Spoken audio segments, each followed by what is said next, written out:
The smell of grilled ribs hung heavy in the air, mixing with the faint tang of charcoal and cut grass. I stood by the picnic table, balancing a flimsy paper plate piled with potato salad and corn on the cob, when my father's voice sliced through the hum of conversation. "You'll never be able to buy this house in your entire life. Will you?" Gerald's tone was loud enough to carry across the yard, each word dripping with smug amusement. Laughter followed, sharp and deliberate. Denise, his wife of 15 years, threw her head back like it was the funniest thing she'd heard all week. My half-brother Tyler leaned back in his lawn chair, cracking open a beer with one hand and giving me a smirk over the rim. Around us, conversations stumbled, stalled, then picked back up in forced chatter. Neighbors avoided my eyes, pretending they hadn't heard. I felt the thin plate bend under my grip, the edge crumpling where my fingers dug in. Heat rose up my neck, but I forced my expression into something neutral, my voice steady when I finally answered. "I've been paying the bills here for years." "Dad." He made an exaggerated shrug, the same one he'd used to mock me since I was a teenager. "That's life. Marceline. Don't like it. Find somewhere else to live." Tyler chuckled under his breath, murmuring something about good luck with that. The sound lodged in my chest like a splinter. Gerald had chosen his timing well-prime audience. Perfect opportunity to humiliate me where it would sting most. I set my plate down slowly, my heartbeat steadying in a way that felt almost unnatural. This wasn't going to end the way they thought. Not this time. The grill flared, casting a flicker of orange across Gerald's smirk. "Fine," I said, meeting his eyes. "You want me gone? You'll get your wish." They laughed again, but I didn't hear it the same way.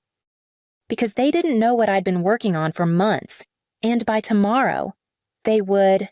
The night after the BBQ. I sat at my small apartment's kitchen table, the light from my laptop casting a pale glow across a stack of neatly clipped documents. I'd memorized every line of them by now: mortgage statements, foreclosure notices, bank correspondence, the kind of paperwork most people dread. To me, it was leverage. Months ago, the first clue had landed in my mailbox by accident, a thin, white envelope addressed to my father but sent to my old address. The return label bore the name of his mortgage lender. I almost tossed it aside, thinking it was a mistake. But curiosity won. Inside was a polite but urgent reminder 3 months past due. One letter led to another, and soon I had a pattern: late payments stretching back over a year, a foreclosure clock already ticking. All while Gerald paraded around like the king of a castle he couldn't afford. I didn't confront him. Instead, I started working longer hours, taking weekend shifts no one else wanted. Every extra dollar went into a separate account. At night, I researched foreclosure auctions and lender negotiations. When I finally called the bank, I learned the truth: the house was weeks from being listed for sale. The representative's tone shifted when I mentioned I was an interested buyer with immediate funds. It took months of back and forth, quiet meetings on my lunch breaks, and more than one late-night email chain. But I wore them down. The deal was structured so Gerald wouldn't be notified until the purchase was finalized. The bank didn't care who got it, only that someone paid what was owed. Now. The file in front of me was complete except for one missing piece: my signature on the final contract. My pen hovered over the dotted line, and I felt something settle deep inside me. Not excitement, not even revenge. It was resolve. I signed, slid the papers into the envelope, and sealed it shut. By morning, I wouldn't just have a plan, I'd have the keys. The morning sun was still low when I parked outside the bank's attorney's office, the envelope from last night tucked under my arm. 10 minutes later, my signature was inked on the final line, and the deal was done. A ring of cold metal slid across the desk toward me, the keys, resting in my palm like proof that the past 24 hours had been leading to this. I didn't rush to the house. I drove the back roads, letting the weight of it settle, When I finally turned onto the familiar street, the siding of the two-story home caught the light just like it had when I was a child. The lawn needed mowing. The shutters could use a coat of paint, but none of that mattered. I fit the key into the front door. The lock gave way, and I stepped inside. The air smelled faintly of last night's barbecue smoke drifting through open windows. My heart was steady, almost unnervingly so. This wasn't a fantasy anymore. It was a contract. Notarized and binding. Pulling my phone from my pocket, I typed the message without embellishment. I bought the house. We need to talk. It took less than an hour. The familiar rumble of my father's truck broke the quiet, tires crunching against the driveway. Gerald climbed out first, hands on his hips, his mouth already curved in a disbelieving grin. Denise followed, her voice sharp before her feet hit the ground. Tyler trailed, beer still in hand. Like this was just another afternoon. So, Gerald began. You think this is funny I met his gaze? No, I think it's business. You have 30 days to either vacate or start paying rent. To me? Denise's eyes widened. Tyler let out a short, derisive laugh. Gerald's grin faltered just enough for me to see the crack. And, in that moment, I knew the balance had shifted. After they left that afternoon, I drove straight to my apartment the moment my door shut behind me. I opened my laptop and started dismantling every connection that tied me financially to them. First went the electric bill my name off their account with a single confirmation email, then the gas, water, and internet. Each cancellation accompanied by a quiet satisfaction I couldn't remember feeling before. The final click was the car insurance policy that had covered Gerald, Denise, and even Tyler. I moved it entirely to my new address, stripped of any secondary drivers. The process wasn't loud or dramatic. It was clinical. I double-checked each confirmation number, each service transfer, and stored them in a folder on my desktop labeled Proof. My lawyer had been clear: keep everything, because people who've relied on you that long won't let go without a fight. By nightfall, the messages began. The Wi-Fi's down. We can't buy groceries. Turn the water back on. One from Gerald simply read, Real mature. Marceline. I didn't respond. Instead, I took screenshots, time-stamped and filed away. By 9, Denise's texts took on a pleading tone. Tyler has a job interview tomorrow. He needs the car insurance active. Then, barely an hour later, this is cruelty. You're punishing us. No, I thought, scrolling past her words. I'm ending the punishment that's been disguised as help for years. Tyler's came last. Short and bitter. Hope you're happy. You're killing your own family over some grudge. I saved it with the rest. The apartment was silent except for the hum of the refrigerator. It struck me how much noise they'd filled my life with: demands, complaints, constant reminders that I was part of the household as long as I kept paying for it, and how quickly that noise was replaced by the click of my mouse, the shuffle of papers, the soft whir of the printer as I made physical copies of every record. By the time I powered down my laptop, the folder labeled Proof was thick enough to make my bag heavy. I slipped it inside, zipped it shut, and set it by the door. I had a feeling I'd need it sooner than I thought. By the next morning, the whispers had started. A coworker I barely spoke to stopped me in the break room and asked, "Everything okay at home?" That was my first clue. The second came over lunch when my phone buzzed with a string of Facebook screenshots sent by a friend. There was Denise, posting in that syrupy, self-pitying tone she'd perfected. Some people think they can just turn their back on family. After all we've done for them, they leave us in the dark. No names, but the comments filled in the blanks. So sorry, Denise. You don't deserve that. Some kids are just ungrateful. I didn't reply. I just saved every screenshot to my growing folder. The calls came next. Relatives I hadn't heard from in years suddenly remembered my number. Your dad's been under a lot of stress. One aunt said, "You really should help them through this." Another told me she'd pray I find my way back to the family. Neighbors started giving me looks in the grocery store, the kind that linger half a second too long. I knew what Denise was doing, painting herself as the victim before I could speak. She'd always been good at stacking the jury before the trial. That evening, Gerald's voice filled my voicemail box. "You think you're so clever. Marceline, you'll regret turning on family. This world is smaller than you think." I saved that one too. Tyler's contribution was a single text. "Funny how mailboxes can get broken into these days. Better keep an eye on yours." I stared at the words for a long moment before forwarding them to my email. Just like my lawyer had told me. No reaction, no reply, just evidence.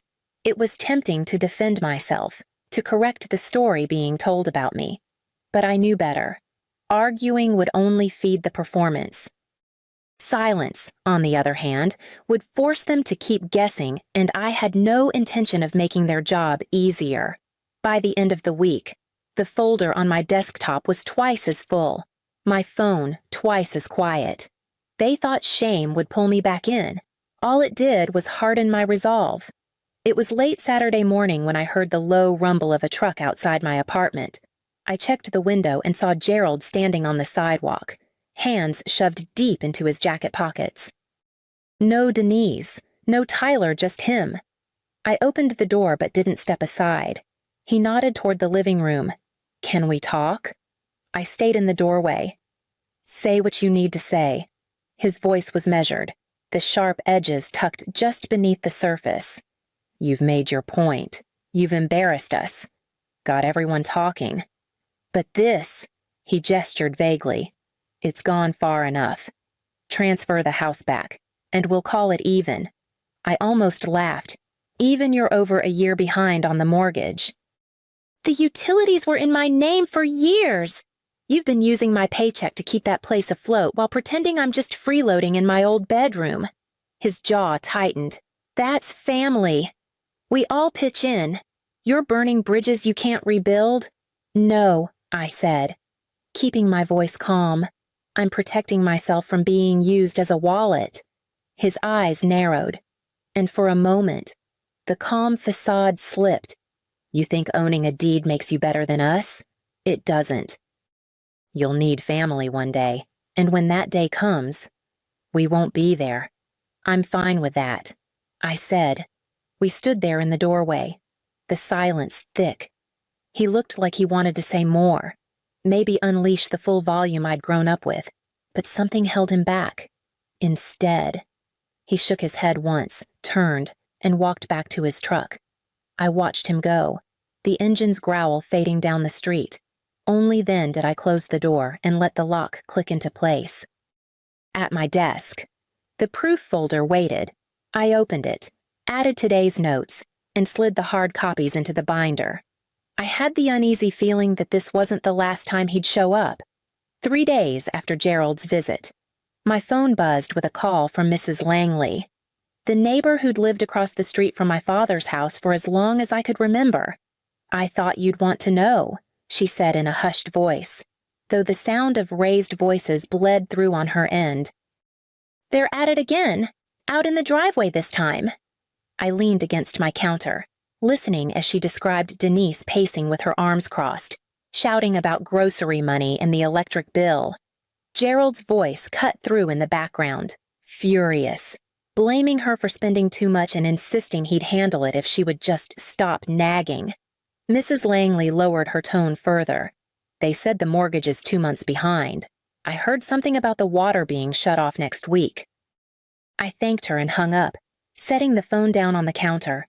For years, I'd been the one patching those holes before they sank, moving money around, taking on extra work, covering bills they didn't even bother to tell me were overdue. Now, the weight I'd carried alone was pressing down on them instead. I didn't feel joy or pity, just a strange, quiet clarity. This was the inevitable result of living beyond their means and using someone else to keep the lights on. That evening, I saw another missed call from Gerald and 2 from Denise. I didn't answer. Instead, I sat on my couch with a cup of tea, letting the calls go to voicemail. Each unanswered ring a small reminder that the balance had shifted for good. By the time the sun went down, my phone had gone silent. I knew it wouldn't last. The knock came just after noon, 3 sharp raps that carried more impatience than courtesy. When I opened the door, all 3 of them stood on the porch. Gerald's stance was wide, arms folded across his chest. Denise's face was tight, the kind of expression she wore when she wanted to appear calm but was barely holding it together. Tyler lingered a step behind them, hands in his pockets, glaring like he was rehearsing for a fight. Gerald spoke first. "We need more time. 30 days isn't enough, not with everything going on." I stepped out onto the porch, closing the door behind me. The agreement was clear. 30 days. That's the law. Denise's voice broke in, thin but urgent. "This isn't just about us. Tyler needs stability. Moving right now would throw everything off for him." I glanced at Tyler. He didn't look destabilized, he looked defiant, jaw tight, eyes locked on mine like he thought he could stare me down. "You've had weeks," I said evenly. "The deadline stands." Gerald's jaw worked. "We've been under pressure. You have the power to make this easier." I reached into the folder I'd brought to the door and pulled out the papers official, signed and stamped. I held them out to Gerald. "This is your legal eviction notice. Consider this the final reminder." Denise's hand twitched, like she wanted to snatch it away, but instead she muttered under her breath, "You'll regret this." I met her eyes. "No, I regret not doing it sooner." For a moment. No one moved. Gerald finally took the notice, folding it in half without looking down. Tyler shifted his weight, muttering something I didn't catch. I turned back toward the door, the paper folder still in my hand. "You know the date. I expect the house to be empty by then." The door shut with a solid click, and the sound seemed to echo in the quiet hallway behind me. The moving truck pulled into the driveway just after 8, its engine rumbling low in the cool morning air. I stood on the porch, clipboard in hand. As the crew filed past me toward the front door, Gerald was already shouting before they'd carried the first box out. "This is betrayal." "Marceline, after everything we've done for you," his voice cracked in places, but not from weakness, just from sheer volume. Denise sat on the couch for a while, crying loudly enough for the neighbors to hear, occasionally glancing toward the window to check if anyone was watching. Tyler stomped from room to room, slamming doors hard enough to rattle the frames. Across the street, Mrs. Langley and a few others lingered in their yards, pretending to tend to hedges or fetch mail. They didn't need to pretend much. The scene spoke for itself. I kept my words to a minimum, answering the movers' questions, signing forms, directing furniture to the truck. Every attempt Gerald made to pull me into an argument was met with silence. Denise's sobs grew louder when I didn't respond. Tyler muttered curses under his breath as he shoved the last of his things into garbage bags. By late afternoon, the truck door shut with a final metallic clang. Gerald climbed into his vehicle without looking at me, Denise close behind. Tyler was the last to leave, his glare lingering until the door closed between us. The lock clicked under my hand, and the sound filled the empty space behind me. I stood in the stillness, letting the quiet wrap around me like a blanket. An hour later, the locksmith arrived, and with a few turns of his tools, the locks were changed. The keys jingled in my hand, mine alone now. That night, I moved slowly through the house, room by room, my footsteps echoing off bare floors. I touched the walls, the door frames, the cool banister of the staircase marking each as mine. Without their voices, the air felt lighter, the silence carrying a peace I hadn't realized I'd been craving for years. In the kitchen, I brewed coffee just because I could, letting the smell fill the space. I opened windows to let in the evening breeze, something I'd never been allowed to do without a comment about wasting the air conditioning. In the living room, I stretched out on the couch without the weight of knowing someone might walk in and start a fight over nothing. 2 days later, I hosted a small gathering, just a handful of close friends who had stood by me through the mess. We sat in the dining room with wine and simple food, laughter spilling into the halls. For the first time in a long while, the house felt warm for reasons that had nothing to do with the thermostat. As the night wound down and my friends left, I stood in the doorway, watching the taillights disappear down the street. The house was quiet again, but not empty. Every corner held the beginning of something new. I thought about the months of planning, the insults at the BBQ, the endless bills I'd paid without thanks. Buying the house hadn't just been about bricks, wood, and a deed. It was about cutting the cord they had wrapped around my throat for years. They told me I'd never own it. Now it's mine,